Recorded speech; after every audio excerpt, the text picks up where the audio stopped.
Trump প্রশাসন এবার নিতে যাচ্ছে হঠকারী সিদ্ধান্ত। মার্কিন পররাষ্ট্র দপ্তর এবং ডিপার্টমেন্ট অফ হোমল্যান্ড সিকিউরিটির যৌথ উদ্যোগে প্রায় 2 লাখ বিদেশির বিজনেস ও ট্যুরিস্ট ভিসা বাতিলের পরিকল্পনা করছে।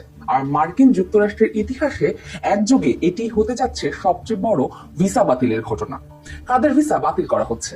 এই সিদ্ধান্তের মূল নিশানায় রয়েছেন সেসব বিদেশি নাগরিক যারা 2016 থেকে 2026 সালের মধ্যে B1 এবং B2 ভিসায় যুক্তরাষ্ট্রে প্রবেশ করেছিলেন এবং পরবর্তীতে সেখানে রাজনৈতিক বা অন্যান্য আশ্রয়ের আবেদন করেছেন।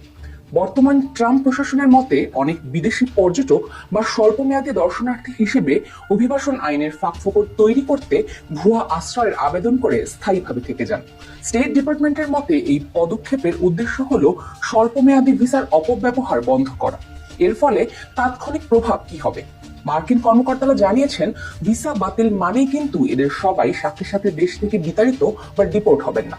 যাদের অ্যাসাইলামের আবেদন এখনো বিচারাধীন রয়েছে তাদের নতুন ক্যাটাগরিতে পুনর্নির্ধারণ করা হতে পারে, তবে তারা মার্কিন পর্যটক বা ব্যবসায়িক ভ্রমণের জন্য নির্ধারিত আইনি স্ট্যাটাস হারিয়ে ফেলবেন। আইনি ও প্রশাসনিক চ্যালেঞ্জ। ট্রাম্প প্রশাসন ক্ষমতায় আসার পর থেকে এখন পর্যন্ত অপরাধমূলক কর্মকাণ্ড ও রাজনৈতিক কারণে প্রায় 1,75,000 ভিসা বাতিল করা হয়েছে। তবে এবার আশ্রয়ের আবেদনকারীদের বিরুদ্ধে এমন গণবাতিল ঘোষণার কারণে ব্যাপক আইনি চ্যালেঞ্জের মুখোমুখি হতে পারে প্রশাসন।